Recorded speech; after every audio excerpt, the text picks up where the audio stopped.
Welcome into Across My Heart Ministry. I'm Laura McFarland, your host, and those of you who follow our channel know that on Mondays occasionally we try to bring you a recipe or an organization tip or just something that helps us make hearth and home more organized or more delicious, or just share a shopping idea, something practical. On Fridays, we get into the Word of God, we share a devotional teaching, and I hope of all summers that you don't walk away from us this summer because I've got guests who are friends, co-teaching with me all summer, bringing those devotionals from our Write the Word bookmark. And we'll put the link below to both this month's bookmark, which is on the word truth, and then also the link to this week's recipe that I'm sharing with you. And I'm calling this Sugar-Crusted Blueberry Cobbler. Now, I adapted this recipe from a few recipes that I found online for a couple of reasons.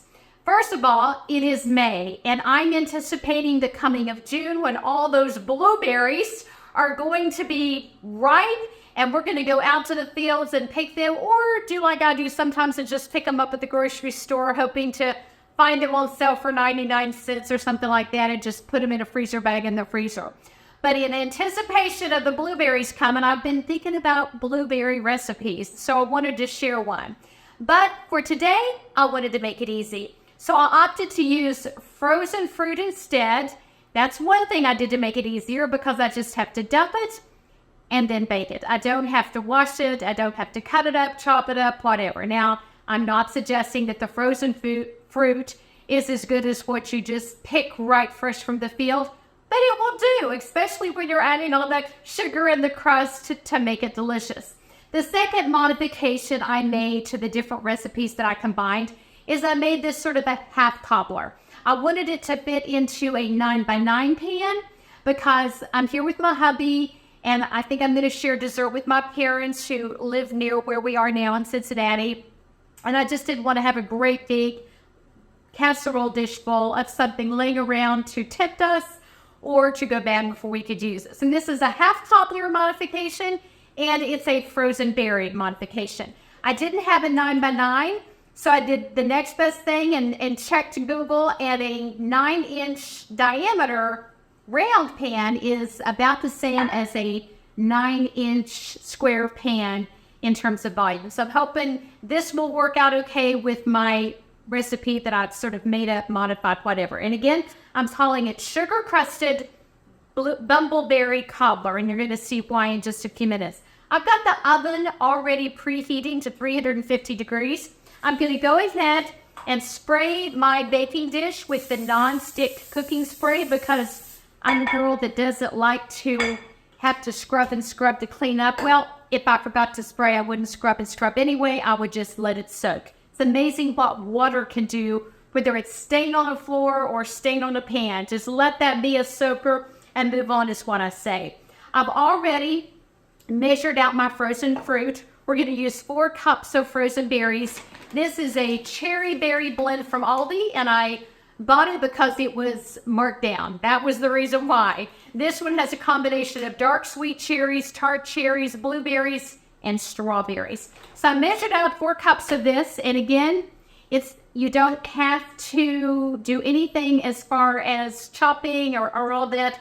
The strawberries are whole here. I've let this set out for a little bit to sort of soften, and I may go ahead and try to cut those strawberries in half just a little bit. But for the most part, I'm just going to dump this in here and call it good. Hoping I usually cook with an apron, as you know, so I'm going to turn this sideways, hoping I don't splash berry juice on my blouse, because it would not be very pretty. So those are all in here. I'm just going to spread those out to sort of cover the bottom of the dish, as you can sort of see here. Spread those out a little even, and again, I may just take my knife, because those strawberries in here are so large. Now, you can adapt this and use any kind of fruit, honestly. You could use peaches, you could use blueberries. I think a peach-blueberry combination would be delicious. Just have fun with it. You can wait until fall and do a nice apple theme for the fall. Those are still so frozen, I'm not even going to attempt to cut those in half. I'm just going to leave them be. I didn't expect the strawberries to be quite so big or so frozen, but they will soften up and they will certainly bake up in the oven. Okay, so we've got that. I'm going to go ahead and stick the remaining berries in my freezer here so they'll all fall out and get clumped together. I just wanted you to see the packaging they came in. The next thing I'm going to do is take in a lemon. Now, this is a huge lemon that I found at the grocery store. And full disclosure, I made a salad for lunch, and I just love to zest a little lemon rind onto my salads. And so I did get into that a little bit. And so, but I thought since it was such a large lemon, there would still be plenty left to zest over top of my fruit here. So I'm not going to measure this, anything like that. I'm just going to sort of do it.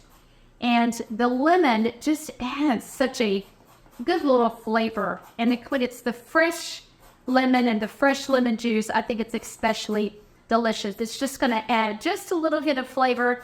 And I think when I zest anything on, it makes me feel like such a gourmet cook instead of just a girl who grew up in the country of West Virginia that knows how to do country cooking. When I zest anything citrus, I just feel like that's a little bit of a cut above. And I certainly hope you will try that, doing that on your salad. If you like salads for lunch like I do, just adds a really yummy flavor. So I think I'm just about to get all of my fruit sort of covered with that yummy lemon rind. I don't want to get down into the pulp, so I'm trying to just look and see where do I still have a little yellow that I could zest off there. And of course, when you're finished, there's always a little that you can rake off the back and look for any little spots that need a little dab of that yellow. So we've got that lemon flavor there, but we're not finished. We're going to go ahead, get my cutting board here, and I'm going to cut this lemon in half. I don't have my trusty little squeezer like I have at home, but we're going to just cut this lemon. I'm going to squeeze, let me just get this one here. I'm going to squeeze out some of the juice. There should be plenty of juice for what I need here. I have a little device at home that makes this easier, but I'm just going to squeeze it with my fingers, and I think we'll be able to get plenty of fresh lemon juice. We're going to pour it right over top of this fruit, adding even more of that delicious lemon flavor. Squeeze that in good. I need 2 tablespoons, according to the recipe that I have put together. Let me see how much I have. We're just going to drizzle it. I got a couple of seeds in my juice. Going to pull those out because nobody wants to bite into a lemon seed in their cobbler. So there is 1 tablespoon. Just going to sort of drizzle that over. And let's see. Oh, I think it's going to come out just exactly right. And another tablespoon of lemon. And I still had lemons left to put in my water with dinner. And so that is going to be amazing. Then it's sort of, let me just set this aside out of the way with my juice bowl here. Leftover juice bowl. Okay, so now we've got our fruit.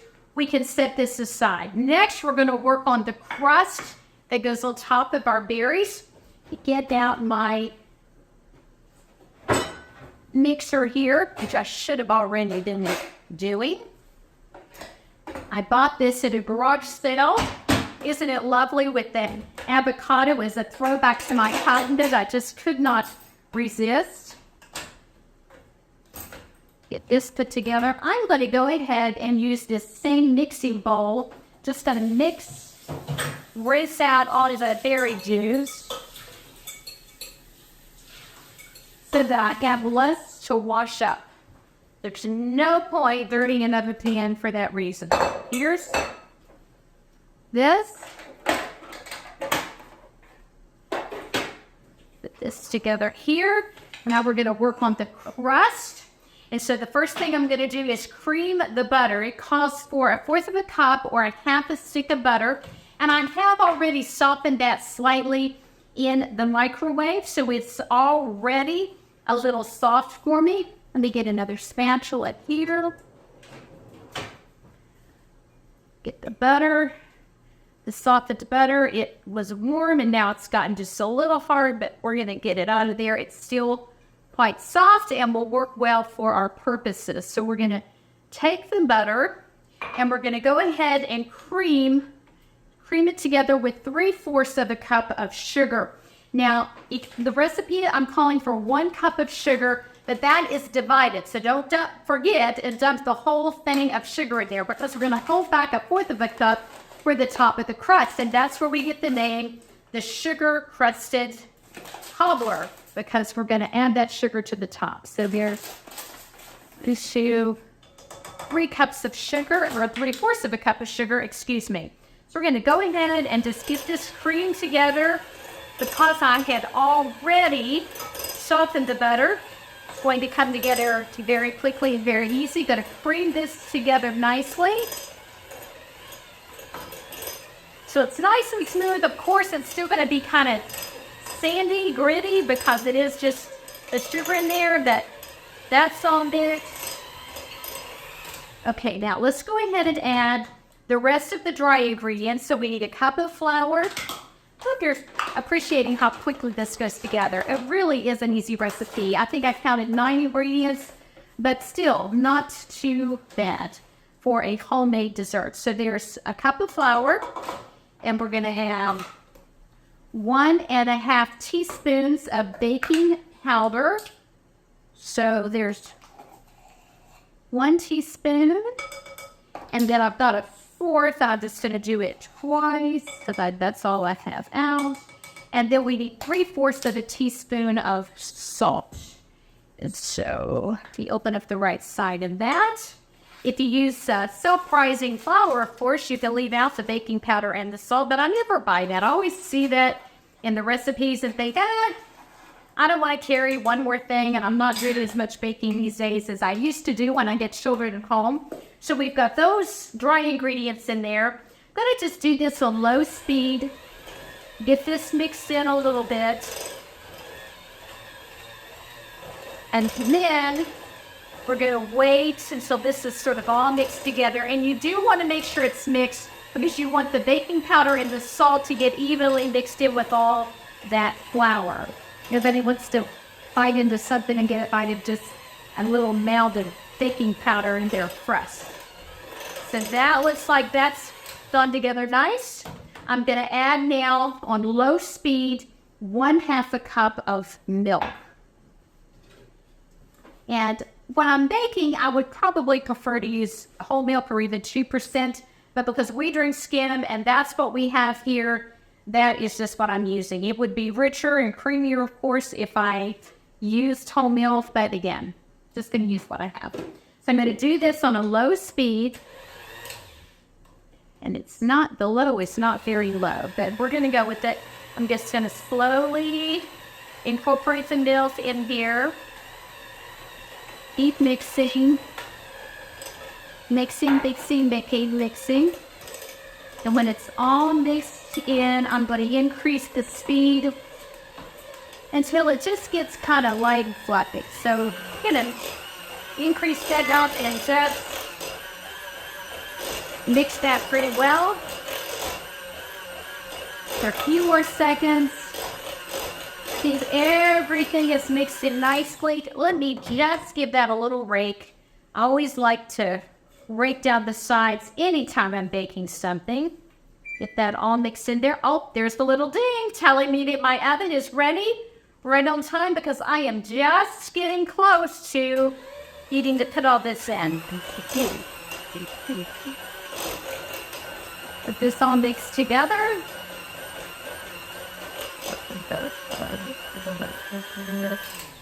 Okay, now, I'm going to unplug this. Always a safety procedure for me, probably left over from a home economics class in junior high. That was before we had middle school, back in the day.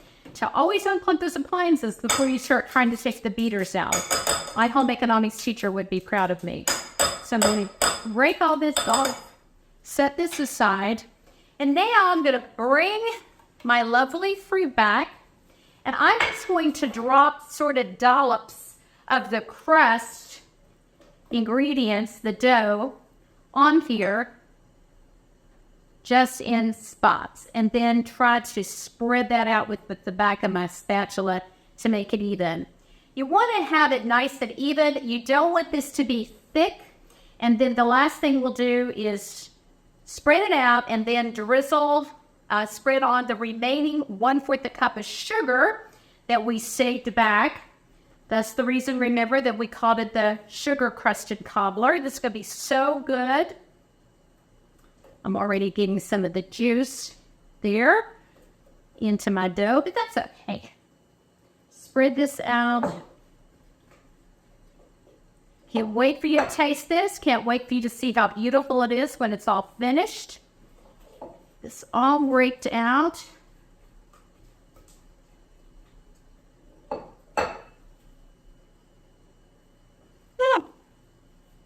I did it. At least it's not any red berry juice on my shirt. It's just a little bit of dough, and that is much more forgiving. So I'm going to give myself a pass on that little mess. I normally cook with an apron, and I should have grabbed one. Okay, just about to get this all out. I want every little bit of delicious carbs and butter to be out here. Okay, so just going to use the back of this and spread this out even. The dough is a little less biscuity. It's going to be sort of a thin sugar crust. And I've got some hot water boiling. It's going to be hard to do it. You're going to be sort of surprised at what we do last. But I learned this from several great bakers online. And it is just a fabulous way to top your cobbler. So trust me on this. Just rake that little bit off. Got some strawberries that are sticking up, but that's okay. This will cover and bake through just fine. Okay, wipe my fingers. This is what the cobbler looks like now with the crust covering up the berries. The last thing we're going to do is I'm going to get 1/4 cup, the last 1/4 cup of the sugar, and we're just going to sort of sprinkle that across the top. Just like so. Giving it a nice little even sugar topping. It's going to be really kind of thick. More sugar the better, right? Going to add that delicious taste to it. And it's going to make this papery, thin, kind of crusty top that is to die for. Now, the very last thing we do is to pour over this, sort of drizzle 1/4 cup of hot water. I know that may sound surprising, but that's what we're going to do. I'm going to rinse out my milk measuring cup. No point to wash two. And I've got a hot water already boiling on the stove. Since my hot water is boiling, I didn't want to let it cool down, so I waited to measure it and get it off the stove. So let me get this 1/4 cup. And I always have to look sideways. There's my 1/4 cup. But, and now I'm just going to sort of very easily drizzle this over the sugar. It seems weird to pour water over your crust, but that's exactly what we're going to do. It sort of dissolves the sugar to make this sugar crusty kind of top. Seems a little weird, but there we go. Okay. And so I'm going to go ahead and put this in the oven. We're going to bake it at 350. It's already preheated for about 50 to 60 minutes. Every oven is just a little different. And you'll know it's done when the top is sort of golden brown, and it might be a little crinkly across the top as well. You might even want to stick a toothpick in there to make sure that the crust is thin. I will add a picture of this to the end, and we'll pop that up on the screen so you can see what it looks like. I hope that you are looking forward to blueberry season as much as I am. And I hope you might give this recipe a try. Serve it up with some homemade whipped cream or some vanilla ice cream, homemade if you can. But when you do it, maybe just consider asking the neighbors over or someone from church or your small group or someone that's new in town. This kind of dessert is one that's best shared with others. And so summer is a great time to open our heart and open our home and bless others and perhaps make that connection honoring the Lord Jesus Christ. That the scripture talks about offering hospitality to one another. And so homemade dessert is a great way to do that. So hope you'll try this. Hope you will be found staying in the Word this summer. Thanks for spending part of your day with us. For Cross My Heart Ministry, I'm Laurie McFarland.